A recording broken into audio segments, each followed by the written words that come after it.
좋은 자리가 아니에요. 그럼 발표 시작하겠습니다. 저희는 팀 JJ고요. 저희가 이번에 맡은 프로젝트는 스터디 그룹 매칭이라고 해서 JSP랑 서블릿에 대해서 한번 설명해 보도록 하겠습니다. 첫 번째로 개요에 대해서 설명을 드릴 거고요. 두 번째로 서블릿이 어떠한 역할을 하는지, 그 다음에 JSP, 마지막으로 저희가 이제 개발한 이제 프로젝트를 간단히 예를 통해서 한번 알아보도록 하겠습니다. 그럼 이거는 이 사진은 나훈이 형이 자꾸 얘기한 저번에 백엔드에 관련한 사진인데요. 제가 소재를 HTML만으로 웹 개발을 이라고 한번 지어봤어요. 일반적으로 프론트엔드에서 작동하는 게 HTML, CSS, 자바스크립트, jQuery가 있는데요.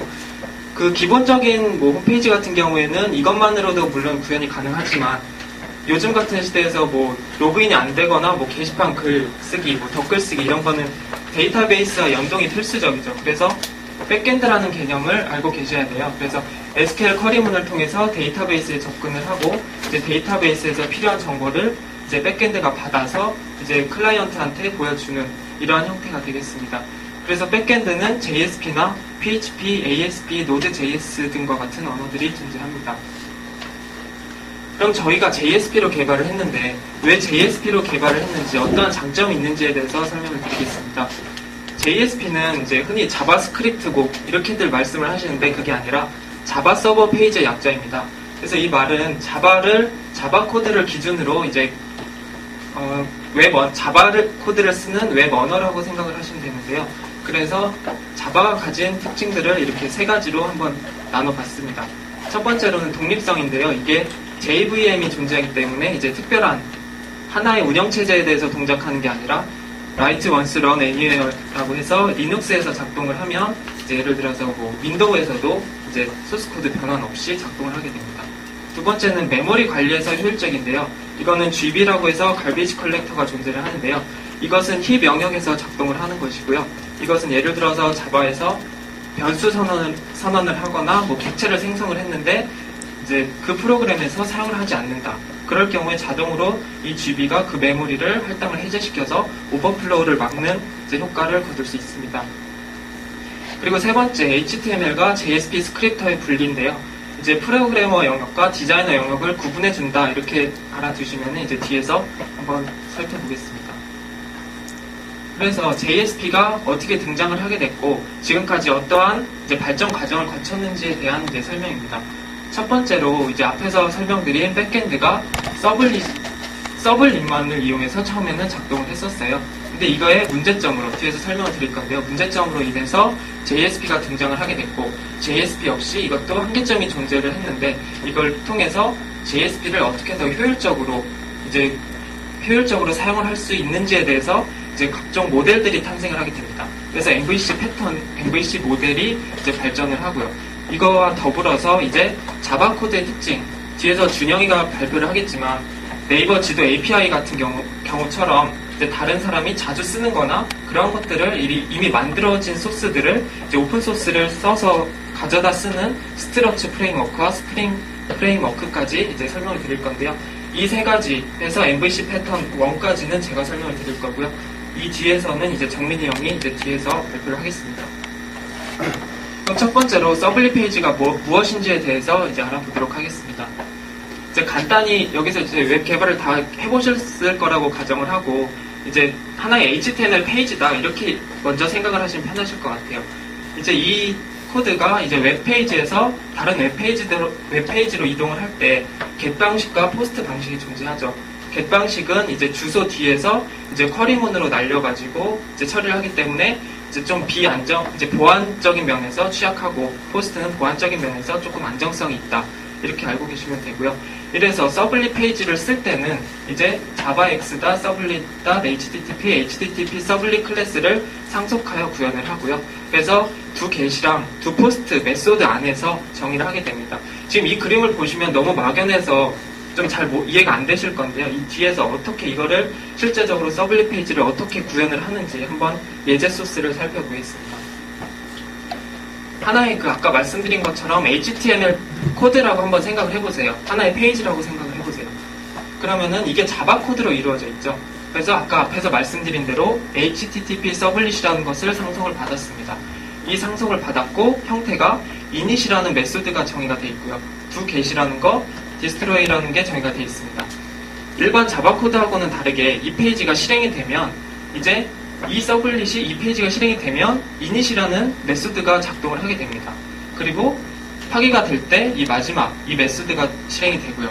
아까 get 방식과 post 방식이 있다고 했는데 이 페이지가 요청을 받은 게 get으로 요청을 받았다면 이 메소드가 수행이 되기 때문에 그 상황에 맞게 이제 개발자가 doGet이나 doPost에서 정의를 하면 됩니다. 그럼 이게 HTML 코드가 그냥 작성이 된 게 아니라 out.println이라고 해서 이 안에 작성이 되어 있었죠. 그래서 이게 앞에서 말씀드린 이제 프로그래머 영역과 디자이너 영역이 이제 정확히 분리가 안 되어 있다고 볼 수가 있는 부분이에요. 왜냐면 한 페이지를 같이 작업을 하는데 이런 경우 HTML 코드 같은 경우 좀 디자인적 요소가 많죠. 이거는 디자인이 여기서 개발하고 프로그래머가 여기서 개발한다. 이런적인 측면에서 조금 서로 이제 프로젝트를 진행하는 데 있어서 시간이나 비용이 조금 비효율적일 수 있다. 이래서 이게 서블릿의 한계점이라고 할 수 있습니다. 그래서 여기서 보시면 HTML 코드를 보시면 이제 배경이 노란색이고 헬로 서블릿을 출력한 이러한 결과가 나오게 되고요. 그래서 이러한 비즈니스 로직이라는 것은 이제 개발자가 개발하는 영역이라고 보시면 되고요.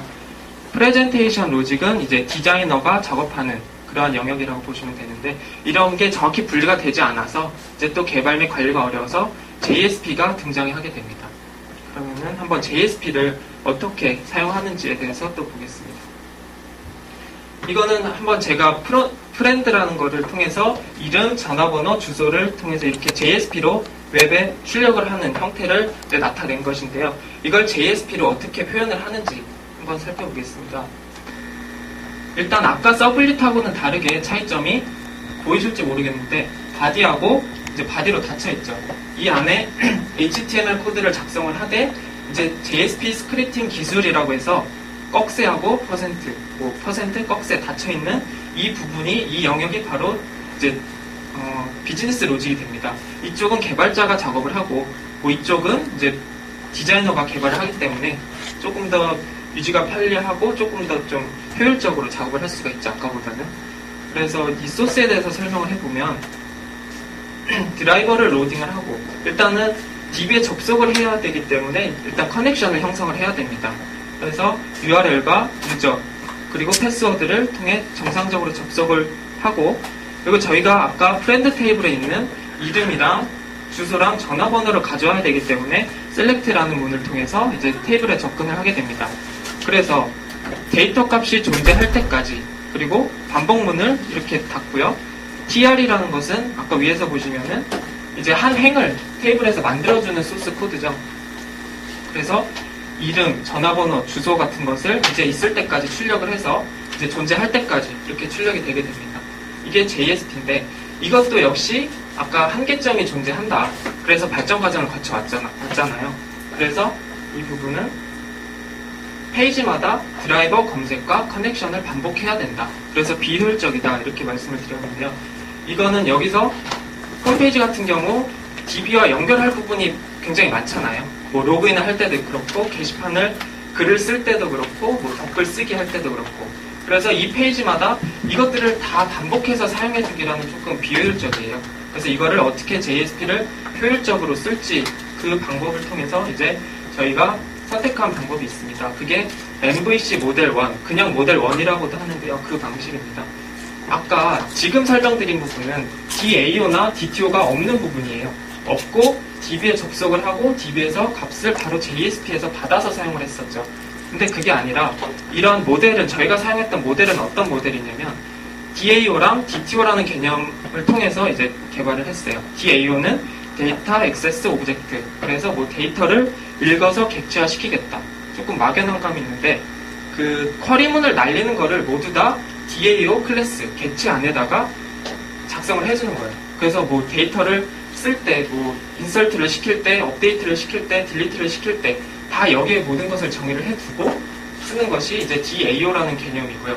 그럼 DTO는 무엇인가? 그러면은 데이터 트랜스퍼 오브젝트인데 이거는 이제 데이터를 보냈으면 받을 그릇이 필요하잖아요. JSP에서 바로 쓰는 게 아니라 데이터를 보내면 그 받은 데이터를 DTO에 저장을 시켰다가 DTO에 있는 메소드를 통해서 JSP에서 이것을 사용을 해주는 그런 개념입니다.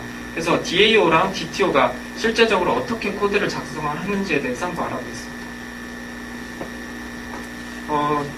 저희가 이제 회원, 예를 들어서 멤버라는 회원 테이블인데요. 이름이랑 아이디, 패스워드, 핸드폰 번호, 이제 가입일 이런 것들을 한번 테이블로 작성을 해봤습니다. 이거를 DAO, 방금 설명드린 DAO랑 DTO의 개념이 어떻게 적용이 되는지에 대해서 알아보겠습니다. DAO는 그 쿼리문을 날리는, DB의 쿼리문을 날리는 부분의 객체라고 말씀드렸잖아요. 그럼 DAO가 어떻게 되는지 한번 보시겠습니다. 이 부분은 아까 커넥션을 형성을 해야 된다라고 제가 말씀을 드렸죠. 그래서 매번 커넥션을 형성하는 것이 아니라 이쪽 부분에서 커넥션을 아예 가지고 옵니다. 가지고 오고 제가 필요한 쿼리문들을 이 메소드 안에, 멤버 DAO라는 메소드들 안에 다 정의를 해주는 거예요. 근데 여기서는 제가 이제 보여주는데 한계가 있어서 insert member라고 해서 이제 회원 가입을 눌렀을 때 회원이 등록되는 과정만 이제 나열을 한 건데요. 그게 아니라 insert member가 아니라 수정도 할 수 있고요. edit member도 할 수 있고, delete member를 할 수 있고, 멤버에 관련한 이제 쿼리문들을 다 여기에 정의를 해주는 겁니다. 그래서 필요할 때마다 이거를 다 페이지마다 작성하는 것이 아니라 이 클래스를 통해서 이 메소드에 접근을 하는 거죠. 그래서 그거를 계속 반복적으로 사용을 하실 수가 있습니다. DTO는 이제 그 받을 그릇이다. 이렇게만 앞에서 설명을 드렸었는데, 그럼 그거를 어떻게 받을 것이냐. 한번 소스를 보겠습니다. 아까 이름, 아이디, 패스워드, 주민등록번호 이런 것들이 있는데요. 그거를 그대로 다 써줍니다. 멤버 변수에 선언을 해줍니다. 그래서 받아오면, 이름을 받으면 이름에 저장을 시키는 거죠. 아이디를 받으면 아이디에 저장을 시켜서, 그리고 이러한 멤버 변수들에 대해서 각각 get과 set, 메소드를 정의를 해줍니다. get과 set은 무엇이냐면 이 객체에 대해서 이제 값을 되돌리고 싶을 때, 리턴을 하고 싶을 때 이제 get 메소드를 통해서 이제 특정한 변수 값을 내보내기 위해서 선언을 하는 거고요. set은 이제 설정을 해줄 필요가 있을 때 쓰기 위해서 setter와 getter 메소드를 다 이쪽 DTO에 이제 정의를 해줍니다. 그럼 DAO랑 DTO에 대해서 멤버에 대한 이제 클래스를 한번 만들어 봤는데요. 이거를 어떻게 실제적으로 JSP 페이지에서 이용을 하는지 이거를 마지막으로 살펴보겠습니다. 이 페이지는 실제적으로 저희가 회원가입 같은 거 해보시면은 이제 회원 등록 마지막 버튼을 누르잖아요. 그러면은 성공적으로 회원이 등록되었습니다 라는 창을 띄우거나 실패하면 실패하였습니다 이런 창을 띄우는 그 JSP 페이지로 이제 한번 살펴보는 거예요. 그럼 여기서 JSP 부분에서 이쪽이 의미하는 것은 이제 한국어도 이제 사용을 하겠다. 영어가 아니라 UCKR을 사용을 하겠다라는 선언이고요.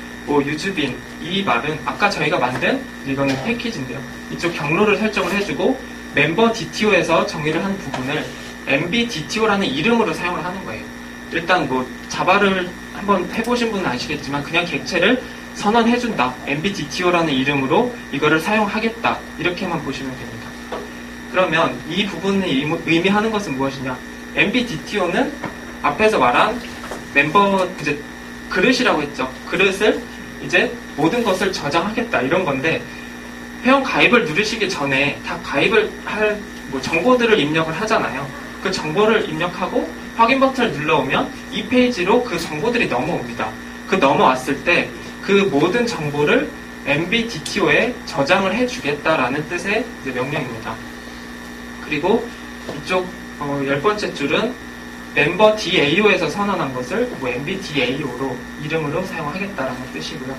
그래서 저희가 그 값을 MBDAO.InsertMember라는 것은 그 앞에서 작성한 멤버 DAO에서 작성한 InsertMember라는 메소드를 통해서 이제 MBDTO라는 정보를 넣고 이거를 이제 가입을 성공적으로 이제 시켜주는 그러한 게 되겠고요. 그래서 반환을 받아서 이 값이 성공적으로 요청이 되었다면 0보다 큰 값, 실패했으면 작은 값 해가지고 성공적으로 등록이 되었다. 알러트 창을 이제 띄우는 그런 페이지가 되겠습니다.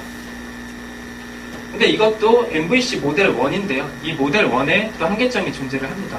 그래서 모델 2, 모델 3, 그래서 프레임워크 이러한 것들이 이제 좀 쭉 발전을 해왔는데요. 이것을 사용했을 때 좀 한계점은 이제 예를 들어서 아까 멤버 테이블에서 성별이 다 개발을 해놨는데 성별이라는 필드를 추가를 하고 싶어요. 그러면은 DAO, DTO뿐만 아니라 이를 사용했던 다른 모든 자바 페이지들이 있잖아요. JSP 파이즈를 통해서 일일이 찾아서 수정을 해줘야 되기 때문에 조금 불편한 감이 있다. 그래서 MVC2와 이제 다른 것들이 탄생하게 됐다. 그런 겁니다. 그래서 일단 저는 여기까지 설명을 드렸고요. 이제 뒤에서 MVC 모델에 대해서 조금 더 정확히 알아보고 프레임워크가 어떤 것인지, 그래서 그런 것들에 대해서 이제 정민이 형이 발표를 하겠습니다. 감사합니다.